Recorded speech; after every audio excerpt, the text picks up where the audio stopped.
Hi there, it's Kimberly with Beauty by Sewn, and I wanted to show you my latest Get Ready With Me. Yes, it's mature beauty.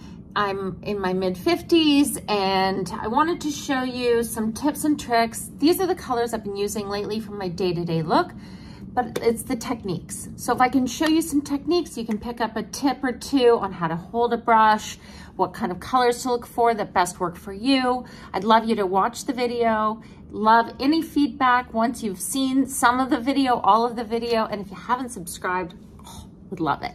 All right, let's get started. Hi there. Okay, let's get started. What we're going to do is very simple makeup for over 50. We're feeling mature in more ways than one. Some amazing, some. But what I want to show you first is that I've noticed as I've aged, as we all do, that my skin, I want to take care of it first. Before I do my eye makeup or my brows, I really look at my skin now. I see some unevenness. I see different sunspots, different discolorations, a little bit of rosacea. I do have a sunscreen on now, so I do want to say that first. But I want to show you what I do currently for that sort of effortless look that I wear most days. So one of my biggest tips is to take a foundation. I do prefer more of a creamy liquid foundation, and I usually just do one pump. Then what I do is I take a illuminator. So there are many products out there that you can apply, and they have a bit of a sheen to them, and they actually are meant to work either under or over, or you can even gently blend the products together. I do still love my fingers for foundation because I want sheer coverage. If you're somebody who loves full coverage, I do ask that you make sure you're priming your skin first with a moisturizing highlighter, primer. I want to make sure that you're either then make sure you're always using sunscreen first, and just to make sure that you've got a slip, even a hyaluronic acid first, because with mature skin, it does get dehydrated. Even if first thing in the morning, you're thinking, oh, my skin feels great. By lunchtime, end of day, your skin will be a little bit more dehydrated. So I just want to make sure that you're checking your skin, that it's got enough slip to it to start out the day. So there we've applied and mixed both a foundation and a foundation, all over, very sheer. If you have rosacea spots, sunspots that you just can't stand, what I do want you to find is a stick concealer. And a stick concealer will help to conceal the spots, just drawing directly on the area and going in and around crevices, nooks, redness under the nose. And you can use a buff or gently, if you do have a beauty blender, but even just using the pad of one of your fingers and stamping and gently pressing will help not only blend the concealer into place, but it will also just make sure that it keeps the coverage and you're not shearing it out. Your foundation gets sheared out when you sweep your skin as sweeping the product. This way we're stamping and pressing and almost pressing it into the skin, even though it's not really gonna go into the skin. And that way we've got more of an even coverage. So your foundation, again, you wanna make sure that it matches. And when you step back and look in the mirror, you want to see that your face, neck, and chest are all within the same tone. More often than not, if you are more of a medium to fair skin tone, what you're going to see is your neck will be lighter. If you're a rich skin tone, your neck may be, in fact, a little bit darker than your face. So either way, you may need to use bronzer. So for today, right now, I may touch a little bit of bronzer onto my neck, but I'm feeling quite comfortable. And I do like to also step back and look to see how my face, neck, and chest look with coloring at the end of the makeup, just so that I'm not over bronzing out of the gate. So while my foundation or skin is setting, I don't like to now go immediately to powder. What I want to do is see my skin and what it's gonna tell me, you know, 7 minutes from now, 4 minutes from now. Where I am gonna jump to is my eye area. And with my eyes, I am obsessed with cream shadows. And I have to say, I love using my finger with cream shadows because that way I can gently, again, press the product where I need to onto my eyelid. It doesn't irritate my eye area, which I find, again, feels a little bit more sensitive as I've gotten older. And starting at the center of your lower lid, you want to press the product across the lid. Don't forget to get it almost right into that inner corner. And then whatever's left, don't be afraid, especially if it's a sheer nude tone or a tone that matches to your eyelid or enhances your natural eyelid color, to then tap and press that onto the brow bone. So now that we've done that, I can choose a very pretty fun shade. I can just leave it natural. Because spring is in the air, I am going to go for just a very soft, pretty pink shade and just sweep it over the lid. It does add a hint of personality to my eye look. It adds a touch of statement to my eye look, but again, not too dark, not too heavy, because again, with my eye shape where it's deeper in that inner corner, I don't want to add a dark shadow. And I do carry a lot of darkness under my eye. I don't want to bring those tones into my eye shadows. So if you find that day to day, you feel that you look tired, that your eye makeup is sort of pulling your eyes down, that what I want you to do is not choose a tone that matches those colors that you find under your eyes. So for me, it's those grays, there's like tints of blues. So unless I'm feeling very rested or I'm ready to wear a lot of concealer, I tend to stay away from those colors. Now, even before I go and crease my eyes or add any more shadow, I do like to define my eyes. Again, being more fair, the lashes definitely have disappeared. I do use a lash growth serum morning and night, so it does help. The one thing I will tell you, if you don't have time for eyeshadow, you don't have time to do an eye base, I want you to just try to get a coat of mascara on, especially for those of us that have barely there lashes. If you have a beautiful, dark, rich lash line, I am very envious, and you may not need to use this step, and instead, having a soft wash of shimmer on the lid and a little bit of concealer may be your must-haves. When you are tight lining, as they call it, the best way is to take a mirror, bring it up nice and close, and I want you to look down at the mirror because I'm tilting my head up. So I'm looking down into the mirror with my head tilted back. This way, the pencil is not blocking my view, and I'm not, you know, cutting off my own vision with the pencil going in front of my pupil. I do always like to use, any pencil will do. I do like to use a twist up pencil because I can twist it up a little bit higher, and that way, not just the tip of the pencil, but also the edge of the pencil can be used to get color along and into the lash line. What I want to also reemphasize is that, as you can see, I'm not making a perfect line.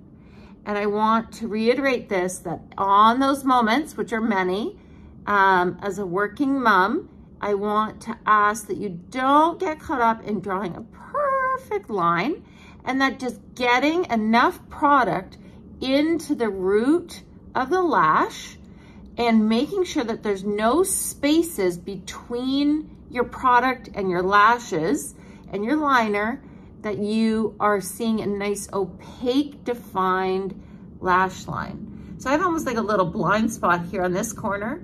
So I know I always have to go back and just gently go back and forth. If you find with your pencil that you're really having to, you can either break off the tip, resharpen the tip, or if it's been past that 18 months, 2 years, you might need a new one. So now that I've got sort of this messy, smudgy liner across my eyelid, what I want to do is I want to choose a color that, yes, I could choose the same color I did on my lid if I just want to diffuse it, or I can choose a deeper shadow color, and I'm going to apply it with what I love. This is one of my favorite brushes, so much so that the name has gently been loved off. So I'll make sure to post the names of all the tools. But what I'm doing is I'm now gently sweeping this richer mauve tone across my smudgy liner. So what I'm doing is I'm buffing or erasing out any smudged lines, but I'm also creating a hazed eyeliner effect. So this hazed eyeliner, as you can see, I'm just gently sweeping, almost like a windshield wiper, across the lash line, not going up too high, and you can see the difference. So this is with that smudgy, messy line, and then this is with that haze difference. So the pressure, a lot of times clients will ask me, oh, what's the pressure? What I want to say is that you are going to do a soft pressure. In fact, with your eyeshadows, the softer the pressure, the more pigment payoff will come off. So I want you to just gently sweep. You can press where you need to, press, just gently tapping, and then sweeping the color back and forth. And I want you to see how low on the brush I'm holding the tool. I'm not right up and tight. The closer you are to the tip of your brush, the more pressure, the more precise application you're gonna have. For longer sweeping motions, what I want you to think of is holding the brush down at the base of the brush and gently sweeping the product back and forth. So on days where I'm not tired, I tend to put eyeliner along the bottom. I, though, have a round, sort of droopy eye on the bottom. If you have an almond-shaped eye, feel free to apply eyeliner on the bottom any day, anytime, because you're emphasizing that natural almond shape. What we want to do is help flatten the bottom and then lift the top so that our eyes give a more lifted appearance. A lot of times too, people ask me, how far out do you come with your liner? I like to come out as far as the liner meets the crease. So you can see here, right at that inner crease where it will go up, that's where my liner will go. Do you see that? So again, with it being diffused with shadow, it does not have to be a precise application. I'm feeling playful with the colors. You can, you know, make sure that it's just a hazed line.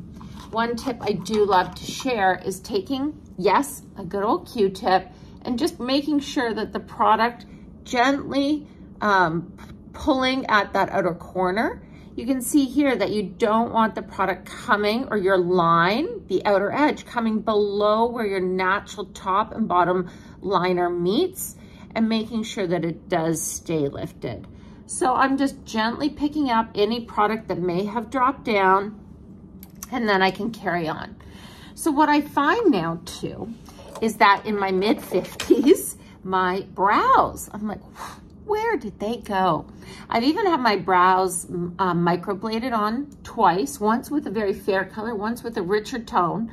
So there is some shape there, but I do find I need to now every day add product to my brows. I would ask that if you do color your hair a darker tone, if you add a warm wash, a burgundy, an amber tone, I want to make sure that you are then checking your brows, because I find often many clients who color their hair, who have dark brown hair, a black hair, and they're not then tinting or coloring in their brow, the brow looks ashy and then the hair looks warm, so it doesn't match.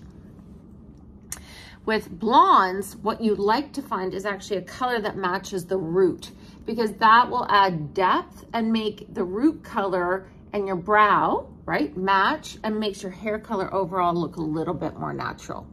So starting where you need it the most first, I use a very soft brow pencil in soft motions. And again, you have to remember my brows have been microbladed.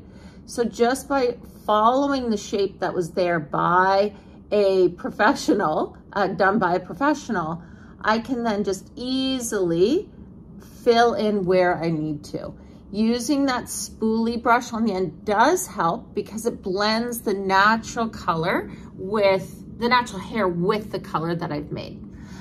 Now, if you want to have a more sharp application, you can use concealer around the brow. I'm first gonna take my concealer though. This is one of my sort of, you know, everyone has an area probably in their face that they're like, I don't love it. So for me, it's my under eye in that inner corner.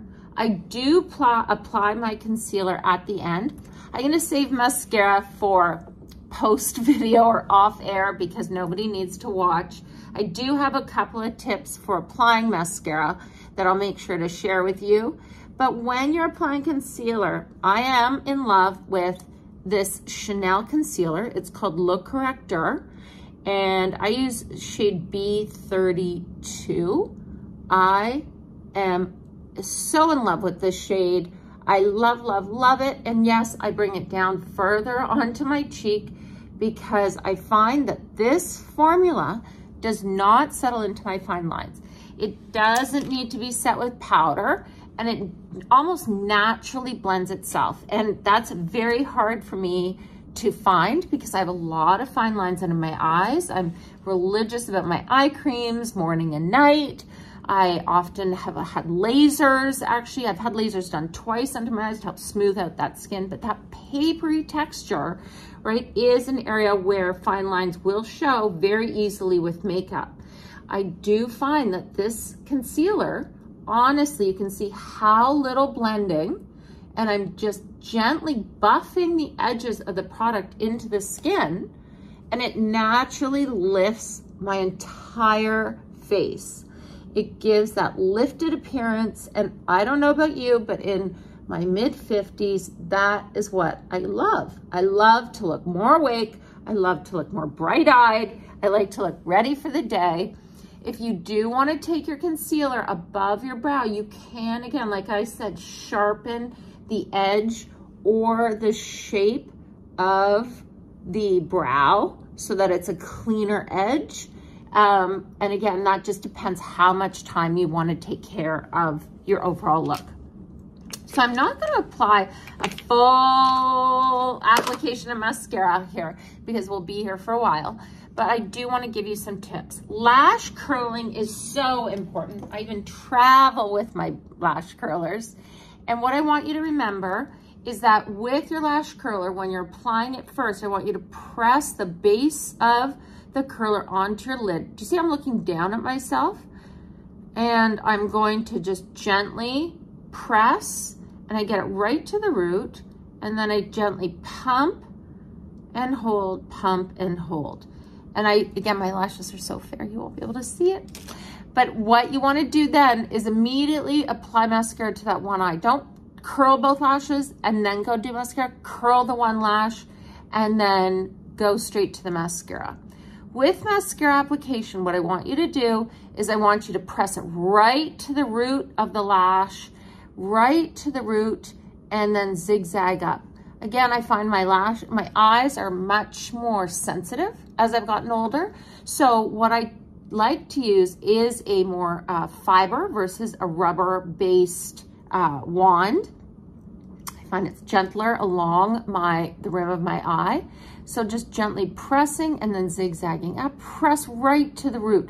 You want that mascara to get to the root of the lash and then worry about the length and tip of the lash. So just by doing that, and then I do like to go back with the tip of the wand and separate, add volume, etc. Now I'll tell you, that's 1 or 2 coats for me. I usually do like 5 So I am very heavy-handed in mascara. That's my personal preference. Again, if you just want one coat, that's great. But just knowing one coat of mascara does lift and make a big difference. Now, another tip that I have been doing lately, again, I'm finding, you know, there's sense of dullness or being tired. And I want to always combat that and make makeup help me feel lifted. So for me, that is blush. I do love a bright pink blush. So you can see the tone I'm going to use here today. And just by loading up my brush, I always make sure too, when I tap product, I'm tapping the product into the bristles, and I'm going to smile gently. And I could almost probably do this without looking in the mirror, because I'm going to start under my eye at the outer corner of the apple of my cheek, and I'm going to blend it back towards the top of my ear and down. Blend it back towards the top of my ear and down. So it's almost like the letter C. I just want to make sure that you're starting up high enough. I see a lot of blush when I travel in the airports, and the blush is down here, and all that's going to do is pull down. So I want to make sure that when you're smiling, you're starting right at that height of the apple and blending it back and down. And you can see just that naturally lifts. So let me quickly apply this other side. So again, it's starting here at the apple of the cheek. You're blending it back along your cheekbone and then blending it down so you're not left with just a solid stripe of color. So for me, my wow products are concealer and blush. I never leave the house without either one of them. The next thing that I do like to do is a lip. So you may love a red, you may love a bold, you may hate lip and just want a lip balm. I find, again, for my day-to-day, I do love a natural lip that's more of a cool pink. So I'm going to show you just this long-wearing product and applying it to the bottom of my lips. And you can see, again, it's just a cooler pink tone of my natural lip color. And making sure, again, that there's even application. It naturally enhances the color, but I do like it to be effortless. If your lips, you find, are feeling smaller or thinner or tighter, feel free to go back over and diffuse and create a lip line. You can do lip liner before or lip liner after, depending how much definition you want. So my last little tip about feeling lifted and bright in the morning is highlighter. So I have become, yes, we've heard about highlighters and powder highlighters, etc., but I am loving these cream highlighters. And I want you just to see the opalescence, the very sort of sheer transparent sheen that we're getting on the skin that's subtle. So taking this product, I love to then finish my application, and I'll take this product with me for the day along with my concealer and my lip, and I will tap it right here at the top part of my cheekbone. That then also helps to make sure the blush looks more diffused, and then it's sitting with the skin, my blush, versus on top of my skin. If you have a drier, dehydrated skin, using a creamy, glistening balm-like highlighter with a subtle sheen just helps to give that light, subtle, lifted look. A balm like this, actually, I can also use on my lips. So you can apply a little bit on your lips. Again, if you're feeling dry or dehydrated, but I wanted to show you very quickly sort of what I do day to day to get out the door. Again, feel free to play with the colors, the tones, but if you can learn these techniques, no matter what products you have in your makeup bag, you'll be able to make yourself feel effortlessly prettier and more beautiful and confident for your day. All right, thanks for tuning in. Take care. Bye.